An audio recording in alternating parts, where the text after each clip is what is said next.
Olá, tudo bem? Seja muito bem-vindo ao meu canal do YouTube. Esse é o primeiro vídeo que eu estou gravando para vocês na segunda-feira de carnaval.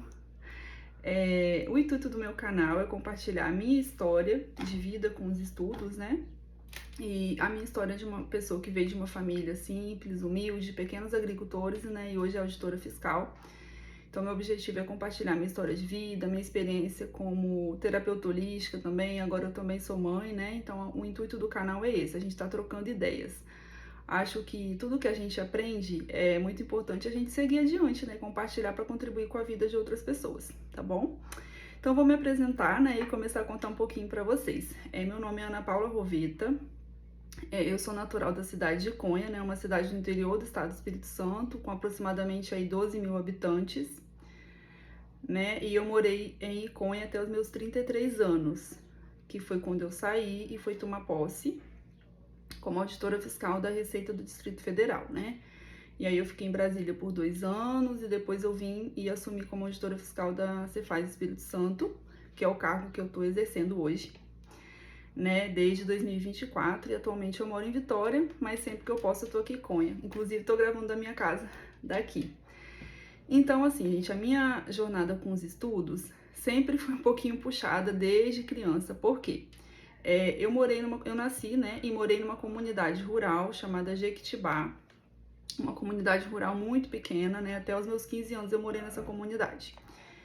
Então, assim, a escolinha que tinha lá na época, que meu pai estudou, inclusive, né, estava fechada, porque era uma comunidade com pouquíssimas famílias, então não tinha criança suficiente, né, para que a escola ficasse aberta. E aí, já desde muito novinha ali, eu acho que eu tinha o quê? 4, 5 anos de idade, o meu pai e minha mãe já começaram a ir atrás de prefeito, secretário de educação do município para conseguir reabrir essa escolinha para que eu pudesse estudar. E aí, depois de muita luta ali, eles conseguiram reabrir. Na época, um primo meu foi morar lá perto da gente com a minha avó, para que a escola tivesse aluno suficiente e fosse aberta. E aí eles conseguiram, e eu estudei, né, os 4 anos nessa escolinha. Eu entrei com 5 para 6, um pouquinho adiantada, porque lá não tinha creche, jardim de infância, nada disso. E aí eu até consegui ser adiantada nos estudos por conta disso, né? Eu acabei aprendendo um pouco antes e adiantei os meus estudos nesse período. Aí depois veio o período de que seria de 5ª a 8ª série, na época, né? O ensino fundamental. Eu tinha minha avó materna que morava perto dessa escola, mas eu era muito agarrada com os meus pais, então eu não queria ficar lá na casa da minha avó. Então, por conta disso, os 2 primeiros anos de 5ª e 6ª série eu andava umas 2 horas a pé por dia para conseguir estudar, né? Porque a escola era longe, eu andava 1 hora até chegar num lugar para pegar o ônibus para ir. Aí foi indo, aí meus pais depois conseguiram um transporte escolar, né? Que aí facilitou. E aí depois, quando chegou o ensino médio, eu já comecei a trabalhar com 15 anos. Na verdade, com 14 eu já trabalhava algumas vezes à noite olhando uma criança, né? Ajudando assim, como babá, algumas vezes à noite com 14. Com 15 anos, aí eu comecei a trabalhar como balconista de padaria. E eu tava no 2º ano do ensino médio. E aí eu estudava de manhã e trabalhava ali da tarde pra noite, né? Nesse período aí como balconista de padaria, de segunda a sábado. Então foi um período também bem puxado, e daí depois veio a faculdade. Na época da minha faculdade não tinha tanto essa questão de faculdade à distância, né? Então eu fiz presencial na cidade de Guarapari. Então era 1 hora para ir de ônibus, mais 1 hora para voltar, e eu trabalhava 44 horas, né? Semanais como CLT. Então foram 4 anos assim, bem puxados. E aí eu terminei a faculdade. E aí eu dei um tempo, assim, fiz pós-graduação na época em Cachoeiro de Itapemirim, também fiz curso de inglês, fui trabalhando no escritório de contabilidade, até chegar um momento que eu decidi que aquilo não estava me realizando mais, né? Não tinha como para onde crescer. E o salário de auditor fiscal realmente me chamava atenção, né? A carreira, enfim. E eu trabalhava na parte fiscal do escritório de contabilidade, então eu pensei de passar para outro lado, né? Para o lado do fisco. E aí eu me organizei. Eu já era casada, eu conversei com meu marido, aí recebi rescisão, vendi moto, enfim, abri mão de muitas coisas para poder me dedicar, desculpa, exclusivamente, né, para o concurso público. E aí agora eu vou contar um pouquinho dessa história e da trajetória do concurso público. Eu comecei a estudar em 2015, né?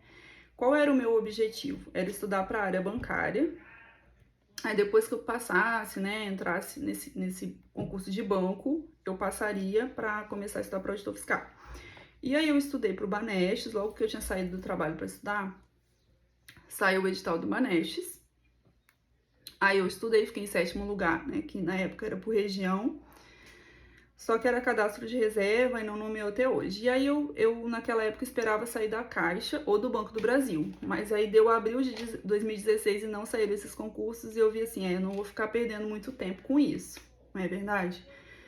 E aí então comecei a estudar para auditor fiscal em 2016, em abril de 2016. Aí nisso eu fiz o concurso da Prefeitura de Venda Nova do Migrante para contador, fiquei em 5º lugar, eu fui nomeada depois, mas eu acabei não assumindo. Também passei em 20º para analista do TRF 2ª Região em 2017. Foi cadastro reserva também, esse eu não fui nomeada. E aí eu fui estudando, né? Os 2 primeiros anos eu acabei errando demais. Eu achava que era só eu estudar muito até a estafa e na verdade eu não sabia como estudar. Aí foi em 2018 que eu ajustei os pontos do estudo, né? Comecei a estudar direitinho. E em 2019 eu passei, então, comecei a passar para concurso de auditor. Em abril de 2019, eu passei em 1º lugar para auditor interno de Itapemirim e em 2º lugar para auditor interno de Aracruz. Esses 2 concursos. Itapemirim eram 2 vagas, então fiquei em primeiro dentro das vagas. Aracruz era uma vaga só, eu fiquei como cadastro reserva, mas eu fui nomeada, né, mais adiante. E aí eu continuei estudando. Fiz algumas provas que eu reprovei, que foi Cefaz Bahia, Cefaz Goiás e ISS Limeira, nessas não passei. Mas em janeiro de 2020, eu passei na primeira fase do Distrito Federal, né, de auditor fiscal. E em fevereiro, eu já passei para Cariacica. Entre janeiro e fevereiro ali foi o Distrito Federal e Cariacica. Em Cariacica eu fiquei em 4º lugar. Só que o meu objetivo desde que eu comecei a estudar para concurso fiscal era ser auditora da Receita do Espírito Santo. Então, mesmo já estando aprovada, eu continuei estudando até agosto de 2021, que foi quando eu fiz a prova de auditor fiscal da Receita do Espírito Santo. Graças a Deus, né, fui aprovada, que é o cargo que eu exerço hoje. Em 2022, em março, eu assumi, né, no Distrito Federal, me mudei para Brasília. Em março de 2024, eu fui nomeada no Espírito Santo e retornei, né? Pude retornar para o meu estado, para mais perto da família, e é onde eu exerço o cargo, né, hoje em dia. Então, assim, gente, é um resumo da minha trajetória, né? Teve muitos altos e baixos, perdas de pessoas queridas no meio do processo, mas me tornou uma pessoa mais forte, né? Me fez voltar para mim, para o autoconhecimento, porque o processo de concurso ele exige muito. Eu acho que a principal lição que fica é o seguinte: se você tem um sonho, nunca deixe que as outras pessoas digam para você que não vai dar certo ou que é muito difícil. Porque eu ouvi muita coisa assim, tá, no meu processo, mas eu nunca dei ouvido a isso. Eu sabia que eu tinha capacidade de passar, né? Como eu disse, os meus pais são pequenos agricultores aqui do interior, fizeram tudo que puderam, né, com toda dificuldade quando eu era criança. Eu sempre estudei em escola pública, a minha faculdade eu estudei com bolsa do estado. Comecei a trabalhar muito cedo, né, com 14, 15 anos eu já comecei a trabalhar. Então, assim, é um concurso altamente difícil, né, de alto nível hoje, umas carreiras maiores e melhores que tem em termos de serviço público, mas eu consegui, né, não só uma aprovação, mas mais de uma. E eu acho que o principal, eu acreditei em mim e eu fiz o que precisava fazer todos os dias, né? Por mais que vieram muitos desafios e dificuldades, eu enfrentei todos eles, né? E hoje eu tô aqui e agora contribuindo com quem quer também vir pro outro lado do aprovado, tá bom? Então, assim, siga firme com seu objetivo, tá? Estude, busque entender seu processo de estudo. Se você está estudando há muitos anos, entenda o que pode estar acontecendo, talvez você precise ajustar alguma coisa. Tá bom? E eu desejo sucesso, né, na sua jornada e espero contribuir com a sua jornada aqui no YouTube, no meu Instagram, tá bom? Até o próximo vídeo.